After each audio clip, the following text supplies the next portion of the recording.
and Mindfulness. I'm John Alexander Pickens III, and I'm the Program Manager for Harmony SEL, and I'm thrilled to be your host today for this powerful webinar. Both Inspire and Harmony host these webinars where thought leaders and educators share best teaching practices and tools to support social and emotional learning. These presentations are the opinions and content of our guest speakers and may not necessarily be a direct representation of Harmony or Inspire. For best viewing of today's webinar, it is recommended that you shut down your other browsers. Throughout today's discussion, we hope to make this a conversation among our panelists and all of you. Please use the question box on your GoToWebinar control panels to submit questions, comments, or ponderings for our guests. As a reminder, this webinar is being recorded and you will receive a copy of the recording within the next week. If you are watching this webinar live, you will receive a copy of the certificate of completion from GoToWebinar within 48 hours. You can also download a copy of the slide deck today under the Handout tab on your GoToWebinar panel. I would like to share the objectives of our webinar with you.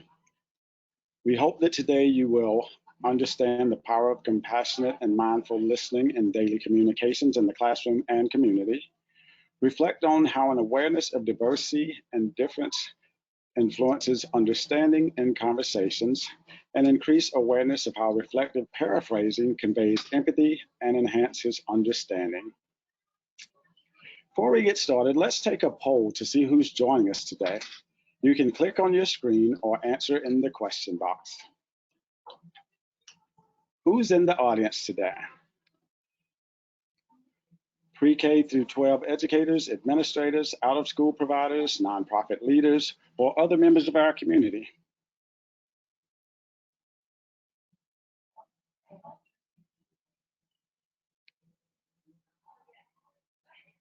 Give you guys a minute or so to complete the poll, and then we'll read out some of the results.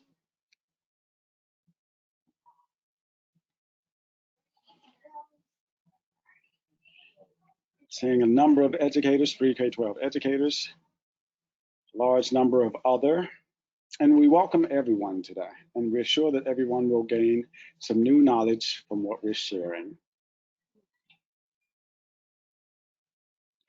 Okay, very good. 50% pre-K-12 educators, 10% administrators, 7% are our out-of-school providers, 11% nonprofit leaders, and 22% others. Fantastic, glad to see everyone that is here today.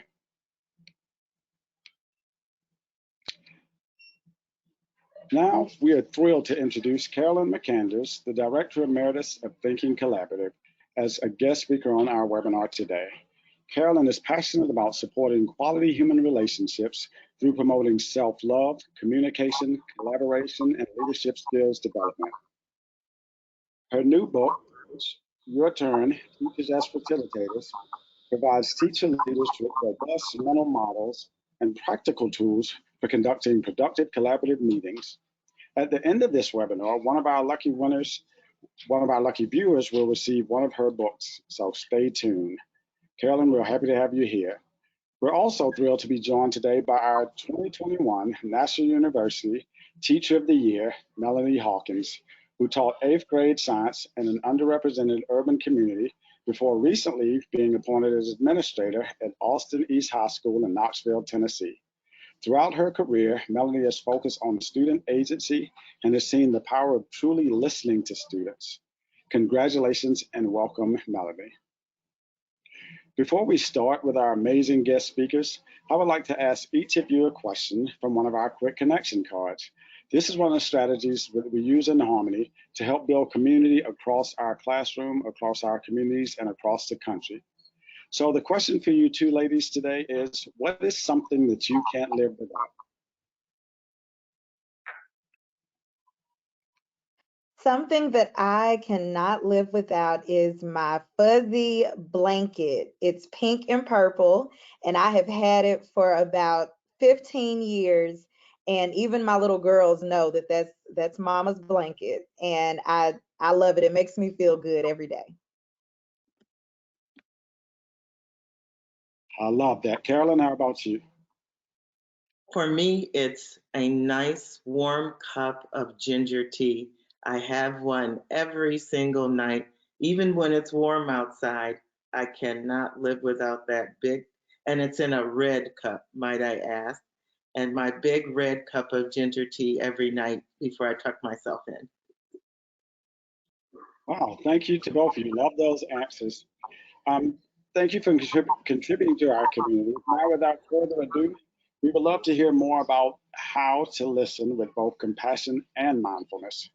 Carolyn, we would love to hear from you about this very important topic.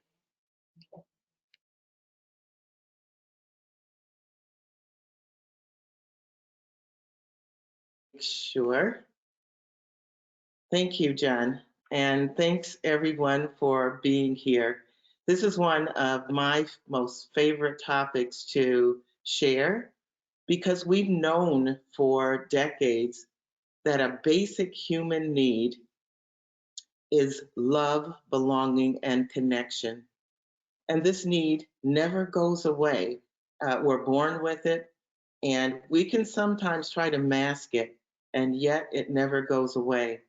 During this COVID period of time, we found that the need for love, belonging, and connection is so strong that we'll even risk our health for connection. So, how do we develop an identity of a mindful, compassionate listener?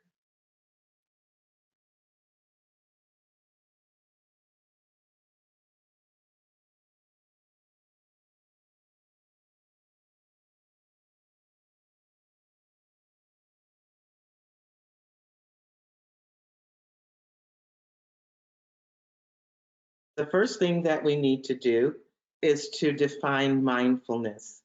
And so I'm going to advance the slide here. Hopefully it advances so we can take a look at mindfulness. There we go. This term mindfulness, most of us have heard of it because it's become quite common language even in our schools today. Let's agree to have this definition as we explore it for today. The definition that I'll be using is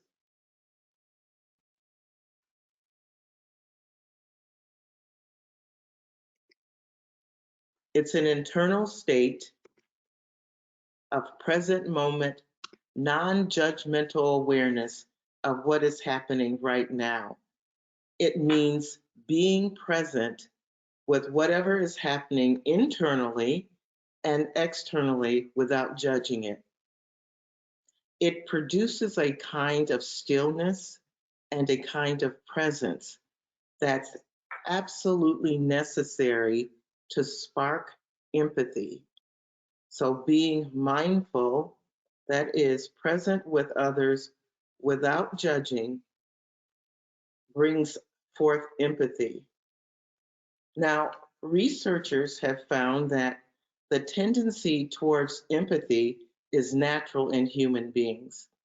Empathy is understanding how others feel and then being compassionate towards them.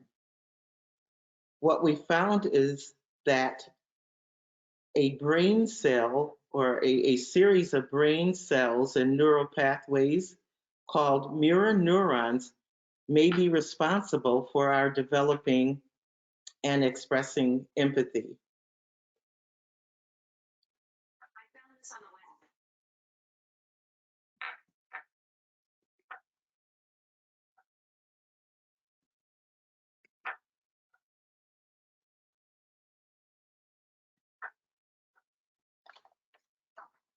And so, why is empathy necessary? And why empathy is necessary. Empathy makes people better leaders and better co-workers. And we know that empathy makes for better relationships in terms of family members, in terms of friends. Research says empathy, more than ever on the planet right now, is crucial to sustain human relationships, to sustain a human future that is humane.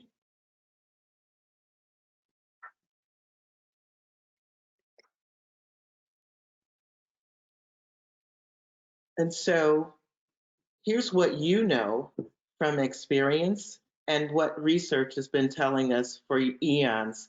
It's easier to empathize with those who look like us, who sound like us, who share similar values.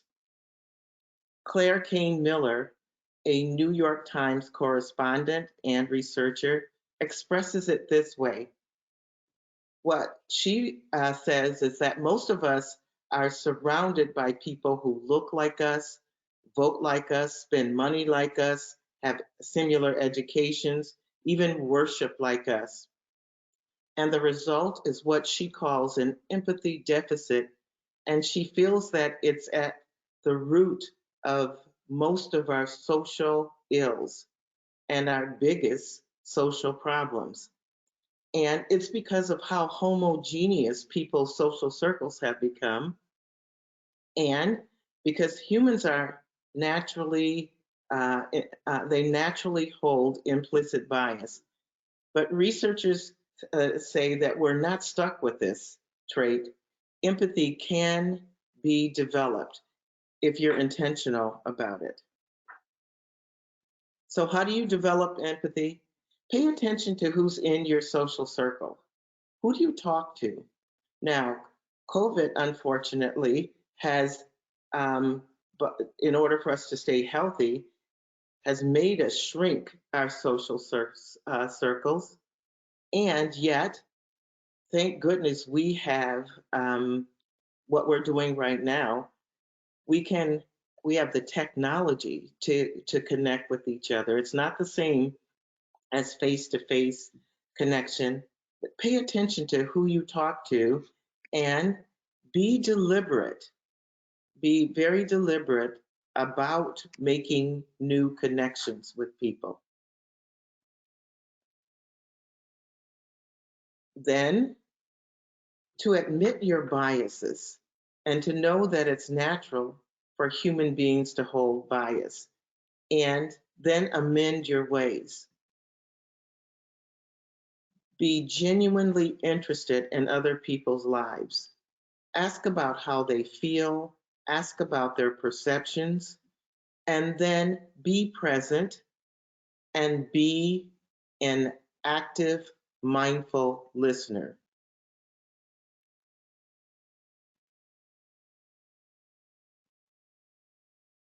And so, what is mindful listening? Mindful listening is a way of listening to others without judgment, criticism, or interruption. Now, when do we have that? We all crave it. When do we have someone to listen to us and they don't interrupt us? In many social circles, you can't get a whole sentence out before someone jumps in and steps on your talk. Mindful listening means to be aware of your internal thoughts and your reactions that may get in the way of people communicating effectively with you. So, select a phrase from this definition that catches your attention. What is mindful listening? What's one phrase that catches your attention? And type that phrase into the question box. And John is watching that box for us today, too. And so, most adults have very few models of mindful listening. Our models on social media and television, I'm almost embarrassed in front of our children of our lack of listening to each other and how we step on each other's talk. And so, where do we go to find mindful listening and connecting and communication examples? We have to be very intentional about finding those models on our own and being that, developing an identity so that we model this for our children and with our colleagues and with our families. So, John, what are you seeing in the question box? We're seeing a lot of listening without judgment, without criticism, while being aware. A lot of listening without judgment. And that's a really big one because to your point, as people listen, sometimes they're so busy thinking of their answer or stepping over us before they answer. So definitely a lot without that judgment. It gets in the way of people trying to talk. Being aware of your internal biases. Thank Without you. interruptions. Thank you so much. Bring those along for the rest of the time that we're together and build on mindful listening. Here's an opportunity for you to actually practice empathy. So to bring it to the conscious level, you'll have the opportunity to watch and listen to Erica. Remember, it's easier to empathize with those that look like us, sound like us, and that we love and know. What about when we don't know someone? So watch and listen to Erica and jot down either in your mind or on a piece of paper or on a device. What are you noticing about, it's not Erica, it's going to be Gloria. What you're noticing about Gloria's feelings, her mood, her message, her body language. Most importantly, notice your biases because we all have them when we're listening to people or interacting with people, especially for the first time. So it is video time and an opportunity to practice empathy.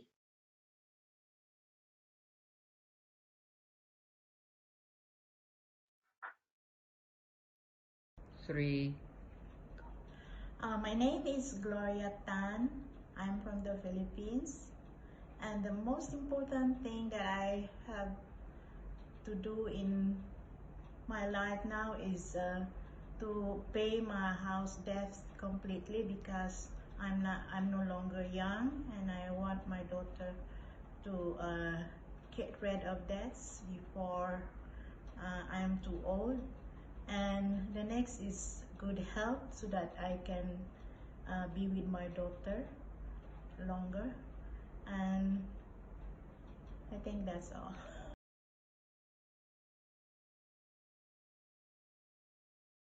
And so,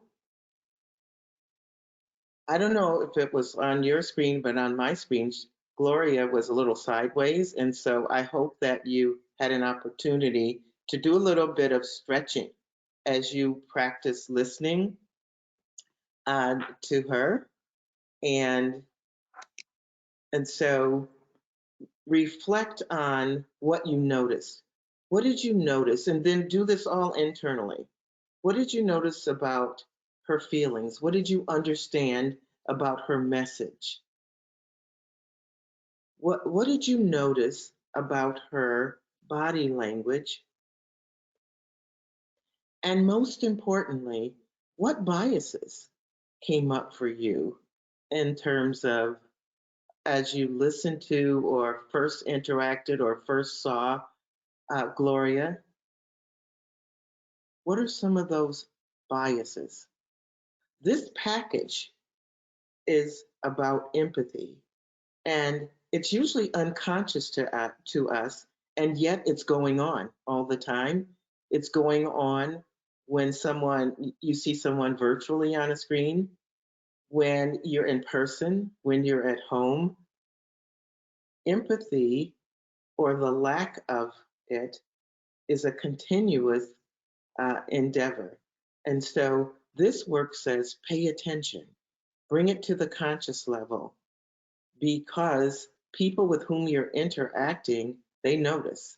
Even if they don't say anything, they do notice.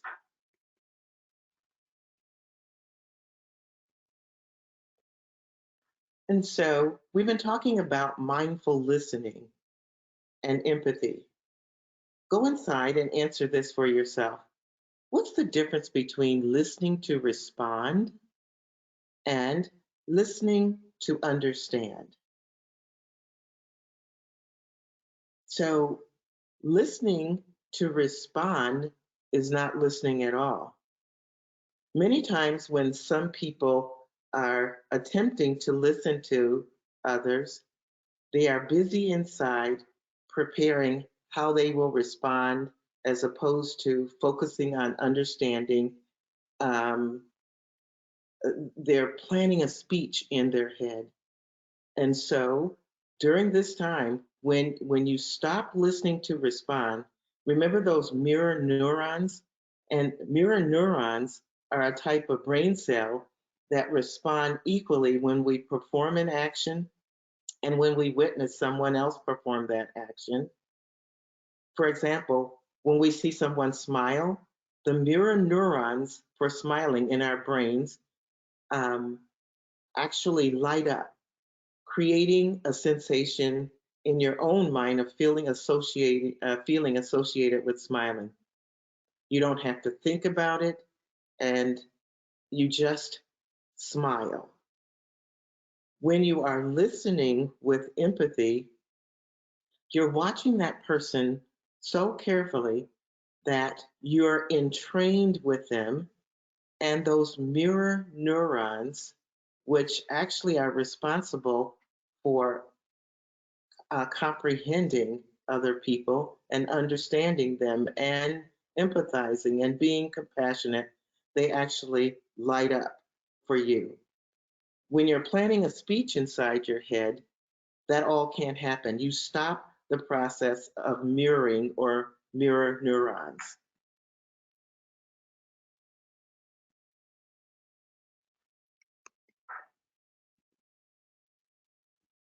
And so, mindful listening, listening to understand, actually needs paraphrasing. And people who know me, they always say, here comes Carolyn with that paraphrasing stuff. I feel very deeply from experience and from research that how we let people know that we're actually listening to them and listening to understand is to actually manifest that through paraphrasing. So I'm wanting that paraphrasing slide to come up here. So many people have heard about it, but to actually know what it is. Mindful paraphrasing shows that you are listening to understand. It's a manifestation of mindful listening, and it requires that you authentically are present, that you are authentically interested, that you authentically care. You can't fake it, which means you've got to put your cell phone down and be present. So, listening to understand is the number one communication tool that is trust building. So, if you want to build trust, you'll want to begin to paraphrase people, not parrot them, but paraphrase people to show that you are genuinely listening and being open.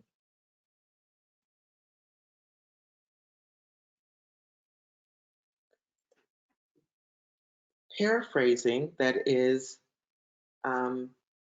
showing people that you get them, that you're attempting to understand, makes conversations feel safe. Now, sometimes we won't paraphrase people because we think, I don't want them to think that I'm agreeing with them. Paraphrasing is not about agreement. It's about understanding.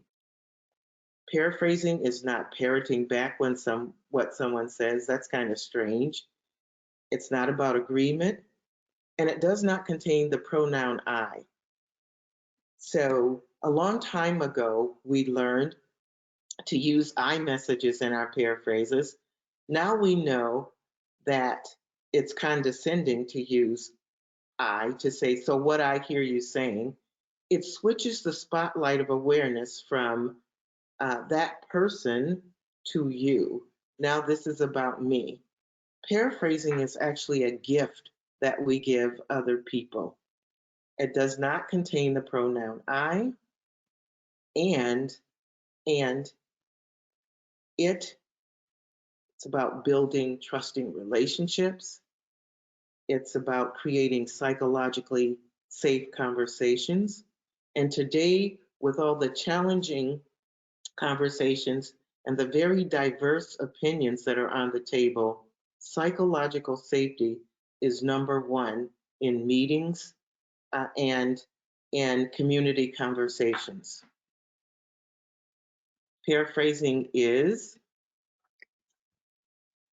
a restatement in the listener's words, listening to understand and reflecting back feeling, and it supports shared meaning making and builds trust in relationships. Now, how do you paraphrase? How do you paraphrase? I always offer people what I call pocket paraphrase starters. Put these in your pocket, and here's how. Here's how to start a paraphrase without the word I. You might say, so Gloria, you're feeling some concern about your financial situation. Or you might say, Gloria, for you, there are two big ideas here. One is paying off your debts. Another is making sure you're healthy so you can be with your daughter. Or you could say, Gloria, for you, there's a tension between working hard and staying healthy. Or you could say, there's a couple more here that we're going to get out. You could say, so Gloria, what's important to you is your daughter.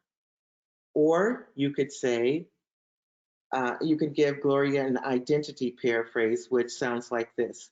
So Gloria, you're a real nurturer when it comes to your daughter.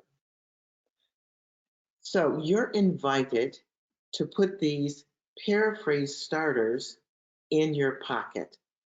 And a little bit later, I'll be modeling what do these sound like in a real conversation. And Melody and I will model. John?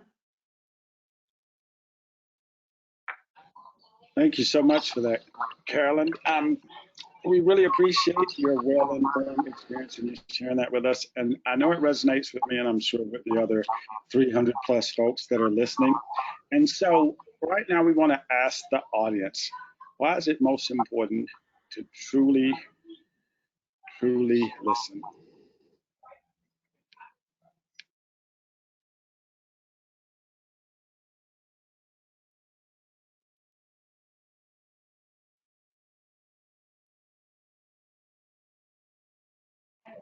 You guys can share your answers in the question box. And as you're sharing out your answers, I'm going to continue to talk with Carolyn. So how do you, Carolyn, right now, our days are busy with back-to-back classes, back-to-back meetings. So how do you recommend others start practicing these important skills that we talked about? And can you tell us a little bit about your new book and how it may support your important work? The best way to develop these skills, and this is going to sound a little bit strange, is not to practice the skill, is to change your identity, because we behave like who we believe we are. And an identity that you want to hold is one of a listener instead of a talker. And so that's the very first thing that you could do, is to shift your identity to I'm a compassionate listener. And when you're headed towards a conversation, whether it's virtual, whether it's at the dinner table, whether it's in the classroom, to declare yourself a compassionate listener. And then the skills that you need to be that will appear for you.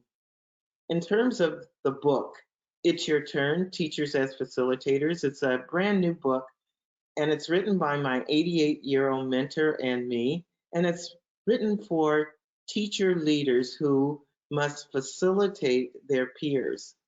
And they're often caught with the tensions of being a peer and being a leader. We interviewed over 400 teachers around the world and teacher leaders, and they said, these are the kind of skills and mindsets that we need. And could you make it a small book? Because we don't have a lot of time.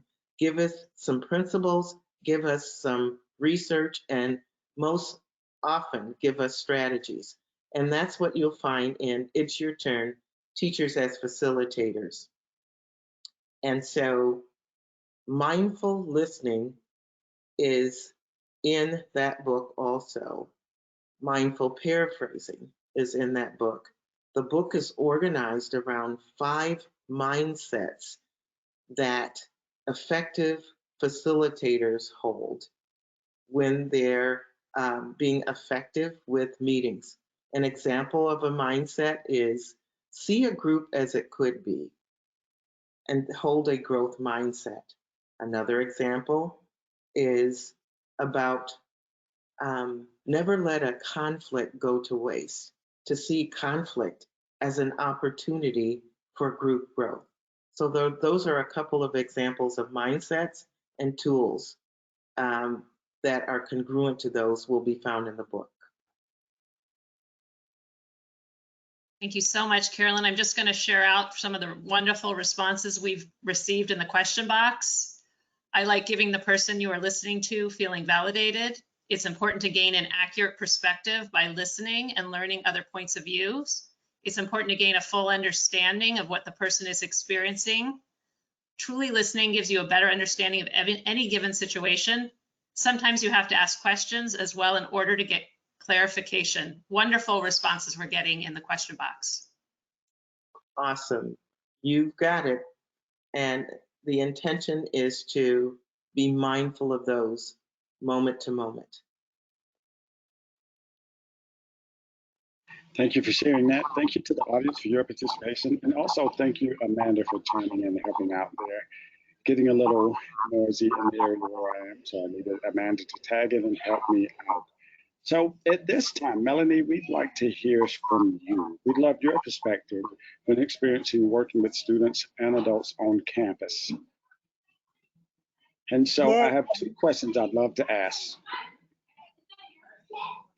So first question, how have you found the impact of listening with compassion? How does that impact your work as a teacher and administrator?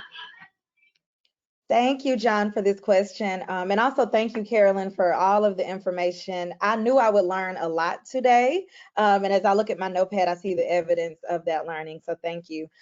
John, that question makes me think back to my very first year as a teacher. In my first year of teaching, everyone told me that this first year would be my survival year, right? I'm sure my colleagues were trying to just make sure that I didn't go running as far away from education as possible. But my mentors and supporters constantly reminded me that year 1 is the year to learn what not to do in the years ahead. And so it was that for me. It was a year of learning. It was a year of me trying to really be consistent with making sure my students had great experiences in the classroom. And my students were very persistent. They never accepted "I don't know" as an answer from their teacher. They definitely held me to high expectations. But it was also a year of fervent learning about my students' experiences outside of school. I was always working to make sure that I was providing connections between science in the classroom and their everyday life, but I also worked hard to know as much as possible about my students because their experiences in the building and in my classroom were directly impacted by their experiences outside of the building. And to help paint a picture of my students' experiences outside of the classroom, I'd like to share some data. So the Black community in my city represents approximately 17% of the city's population. The city's pre-pandemic Black poverty rate is 42%, which is much higher than the national average. And in the heart of that community lies my middle and high school where I serve. And that school has a population of more than 80% Black and Hispanic student population. So all of the things that I have just described to you, I'm sure you could probably imagine My students' stories, they shared a lot of inequitable experiences both in and outside of the classroom. So when I say my first year of teaching was a year of learning about my students' experiences, this is why. In order to be an effective teacher for them, I had to really get to know them. I had to get to know what excites them, what frustrates them, and also what disparities serve as barriers to their achievement. So after my first year in the classroom, I came back and I began my second year of teaching with a vision of which I chose to anchor my instruction. And my vision was, and it still is, to always make sure that I'm providing equitable learning experiences so my students can become positive contributors to their community. And to do this, I have had to learn to listen with compassion. Compassionate listening as a teacher, it builds a classroom environment of trust and safety.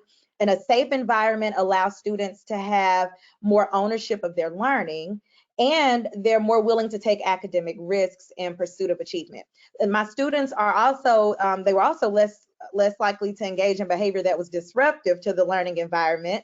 And I'm sure there's lots of research to support all these statements, but my reflections are from direct observational evidence in my classroom.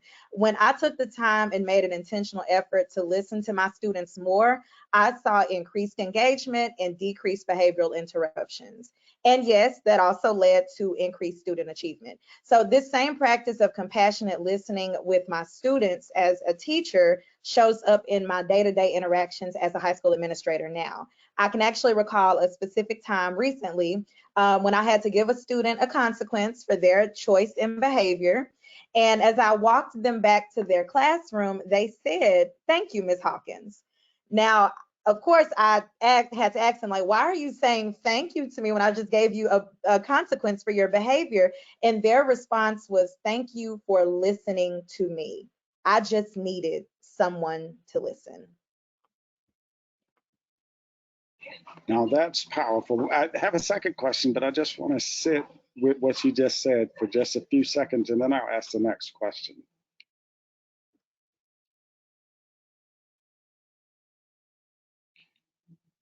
So for my second question, in what ways have you supported students, teachers, and community members to become better listeners? Thank you. Yeah, I'm always modeling how to be a compassionate leader. I do that daily. I do that in the way that I speak to my students, in the way that I speak to teachers and community leaders and community support systems. I want to demonstrate to them so that they can see that the way we serve as listeners should be a regular part of our daily interactions. And in that way, it makes a trifold impact. So in my classroom with my students, when I am demonstrating how to be a compassionate listener for them, then they can turn and do that for others. And it has definitely helped whenever they're collaborating on group projects, when they're speaking to the class themselves. I have seen some very beautiful moments with my students being compassionate listeners themselves, and I can only hope it's because I've been demonstrating that for them. And there's an impact, right? There's definitely an impact in compassionate listening. And in true educator fashion, I have an acronym for impact that I would like to share with you all today. So the I in impact, what I think about is being intentional. I have to pay attention to the speaker with an expectation that I'm going to deepen my understanding about whatever the speaker is sharing with me. I want to truly listen to understand, not just for the sake of listening. The M in impact is for mindful, and Carolyn shared that with us earlier. I have to be mindful of my body language. What are my hands doing? Where are my eyes? What is my body communicating? If I'm sitting with the student, I also try to make sure that I turn my body towards them. I close my laptop, push my phone away. And I usually announce to my students that I'm doing those things because I want to make sure I'm really focused on them. The P in impact is for pausing. Carolyn also mentioned this earlier. I have to pause my own thoughts, my own biases, my own perceptions, my eagerness to go into fix-it mode. I'm an educator. I love teaching. I love talking. Educators have all the answers, right? But when someone is sharing their truth and their knowledge, we have to remember that it's not about us. It's not about me. It's not about what I am thinking and what I'm getting ready to say. It's about how they feel, what they know, what they perceive. and what they need in that moment. So pausing is important. A, in impact is for authentic. I always want to remember that my authenticity validates the speaker's feelings. So for in-person conversations, nonverbal expressions, I might nod my head or I might furrow my eyebrow, but all those different nonverbal expressions can really help the speaker to realize I am listening, I'm right here with you, and I'm going to be authentic as I'm listening. The C in impact is probably my most favorite part of this acronym. I think it stands for community. Being a compassionate listener builds a community between the listener and the speaker. For whatever reason, the speaker chose me to be their listener. Now, maybe it was by default, maybe it was a decision because no one else was around, and so now I get to be the listener. Or maybe it's because it was strongly encouraged. Sometimes with my students, they are strongly encouraged to come and speak with me on a daily basis. Or maybe someone actually sought me out. Whatever the case may be, they are sharing their story with me. And this may be the only opportunity that I have to build that community of trust and safety with the speaker, with my student. So I have to remember that community exists as soon as they begin speaking with me. And the T in impact is for time. I have to be clear about my availability and the amount of time I can devote to being a listener. And even with the best intentions, if I cut the speaker short right as they're preparing to open up to me, that can truly be a detriment to the relationship. I can damage the community that was beginning to form. So being clear about how much time I have at the beginning is a must. So the impact of a compassionate listener as a teacher, administrator, mentor, a support system can completely change the academic and social emotional trajectory of our students' experiences. It's something that I practice daily, and I practice it with the assumption that others are watching how I navigate conversations as a listener. And I'm also hoping that I can be an ever developing demonstration of compassionate listening. Thank you, John. Wow, again, amazing answers. Thank you so much for sharing that insight. And in addition to sharing your insight on the impact of being an impactful, compassionate listener, you demonstrated it by speaking about some of the things or reminding us of some of the things Carolyn spoke about and then demonstrating how that applies. And in that same vein of demonstrations, now we're fortunate to have Carolyn show us a demonstration with you on how to engage in the type of impactful listening that she was describing earlier. So I'm going to pass the mic to you guys and disappear for a moment. Thank you, John. And thank you, Melody. I'm inspired by listening to your intentionality as you explained intention and impact to us. And so let's model. And this is authentic because this is live TV. Melody and I have not rehearsed this, and so you'll be seeing authentic listening. Also, I'll use the pocket paraphrase starters to show you that they sound authentic in real conversations. And so I've asked Melody to think about a few things that are important to her about her students or that she's passionate about in her work, and I'll listen. Melody? One thing that I am passionate about is my own personal growth and development. I want to make sure that I'm a whole person every time I show up for my family and my students. So, Melody, you're a learner and you're an authentic listener. Yes. I am also passionate about my family's health and well-being. I have two small girls, and my husband and I work very hard to make sure that they're growing up in a emotionally and mentally healthy way. So, Melody, what's really important to you is the holistic health of your family, especially those babies. Yes. I'm also passionate about educational equity for my students. They deserve the absolute best, and I want to be one of the people that helps make their academic journey a success. And so you feel very deeply about providing a equitable and deep education for those students. And you know that you can and want to be influential in making that happen. Yes. Absolutely. And so that's our demonstration, John. We could go on with this. And so I'm going to ask the audience a few questions now to reflect on that moment. I know it was brief, but you could definitely get a sense of everything that they've been talking about today. So just take a minute to reflect on what you just saw. What did you notice that listening to understand looked like? And what was the impact on Melody?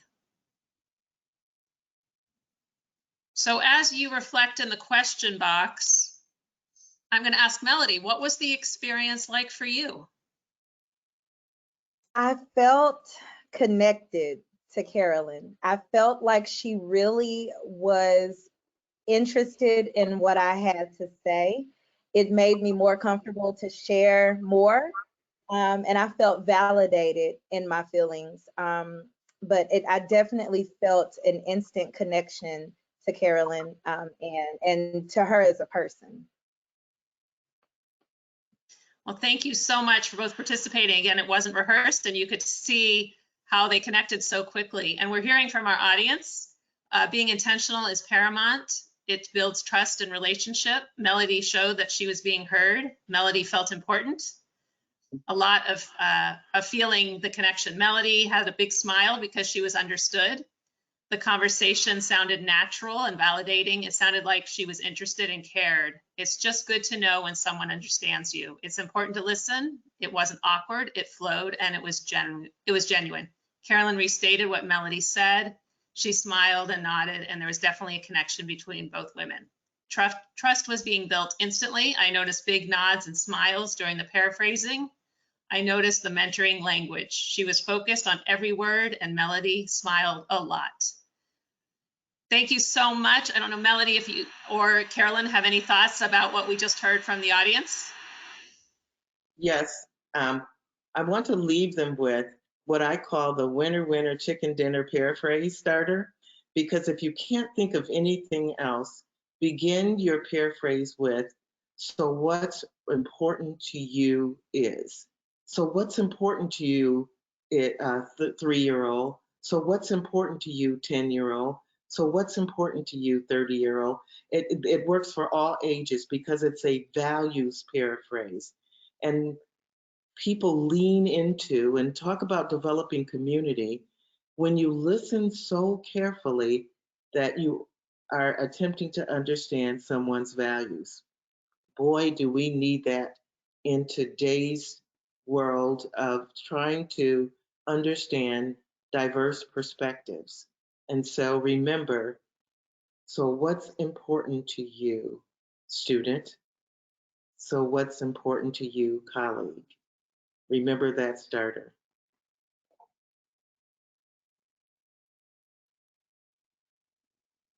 Well, thank you both for participating in this amazing demonstration, and the audience, thank you for sharing your reflections.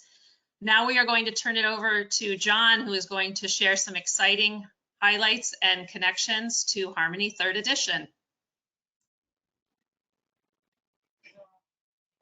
Hello again, everyone. I just want to quickly jump in and show you a couple things here on this slide.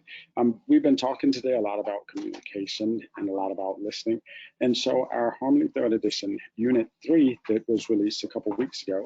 And on that note, I hope everyone has had a chance to go into the portal and take a look. And if not, after this session, I hope that you will go into the portal, take a look at our refreshed Unit 3.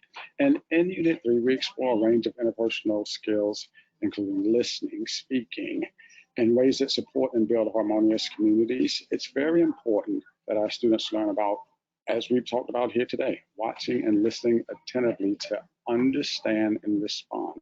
Not listening just to respond to someone, but listening to understand.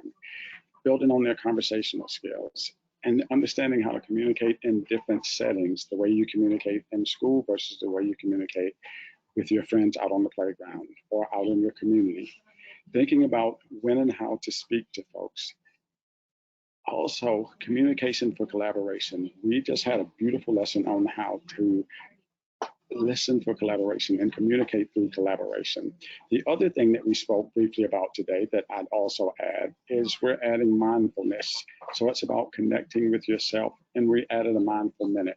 And again, I invite everyone to take a look at our portal, go into the sneak peek for Unit 3 or for 3rd edition, and you'll see Unit 3 available, and you'll see the communication lessons and skills across all grade levels, pre-K through 6. And now I'm going to pass the mic back to Amanda. Thank you. Thank you, John. It was great to hear that sneak peek and helping us tie all of this information in together. So here is our connection time. We have a few minutes left. So here you can see ways you can reach out to our amazing presenters and continue the conversation. But we did have one great question. We had several great questions that came in through the box. And one of them, Carolyn, maybe you address this in your book, but can students be taught to be mindful and compassionate listeners? Love to hear your thoughts on that. I'm so glad for that question. Absolutely. I taught middle school in Detroit, and those of you who teach middle school know that you either love them or you love them even more, because every day is dramatic, and I just love it. It's my favorite age to teach. And I taught them mindful listening and paraphrasing. They were excellent at it. It's just that they need to know why. They need to see good models of it, and they need to see you practicing it with them.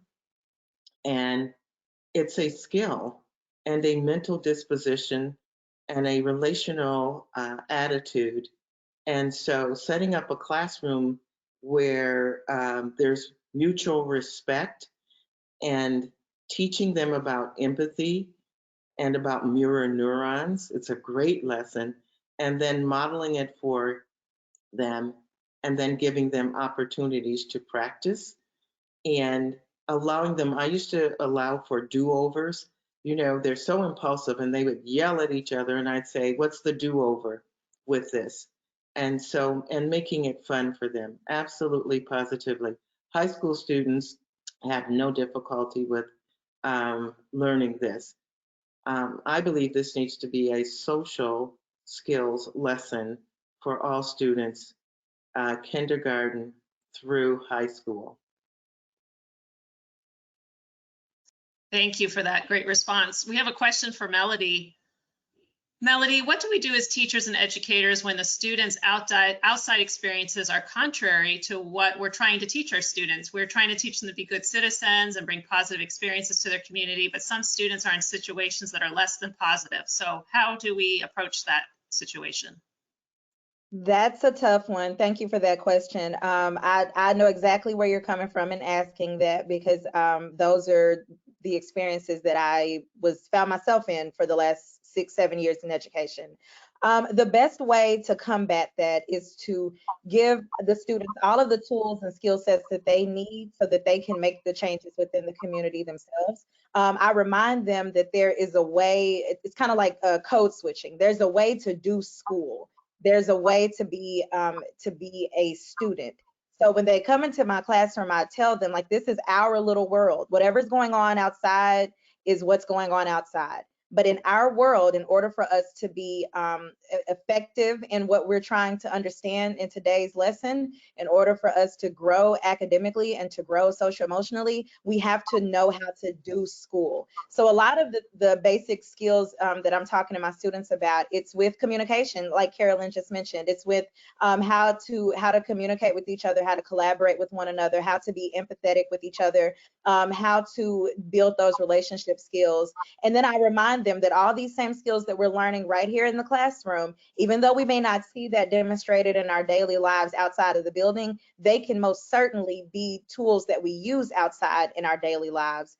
they are the ones that, our students, they are the ones that absolutely are going to transform society. So we still have to kind of pump them with the supports that they need, so when they go into the world, they will know how to navigate it. Even if it doesn't look the way it should look in their perspective, we can help them to navigate it by giving them those skills in the classroom.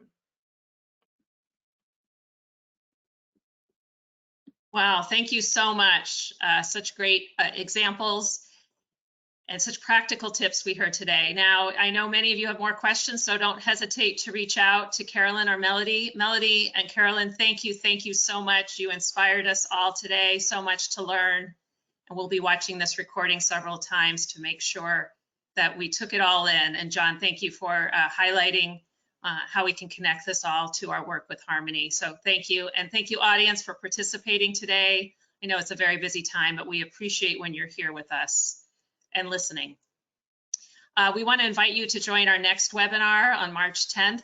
We are getting ready to prepare for SEL Day, which is on March 11th. So we hope you can join us. We have excellent speakers lined up on March 10th with Dr. Jackie Sanderlin from SEL for California and Kim Mitchell, the Senior VP Military and Government Affairs in National University System. So it'll be a fabulous webinar. You can use your phone to take a picture of the QR code to sign up today. We can't wait to see you again. We are getting many thank yous in the question box, so we appreciate all of you joining. We want to thank you. We appreciate your feedback to this day. All of your surveys have helped us create stronger webinars. So please take the time to answer the survey that will show up on your screen as this webinar comes to a close. We also invite you to continue the conversation on social media, and please tag us at Harmony SEL. Have a great day, everyone. Stay safe, and we'll see you next time.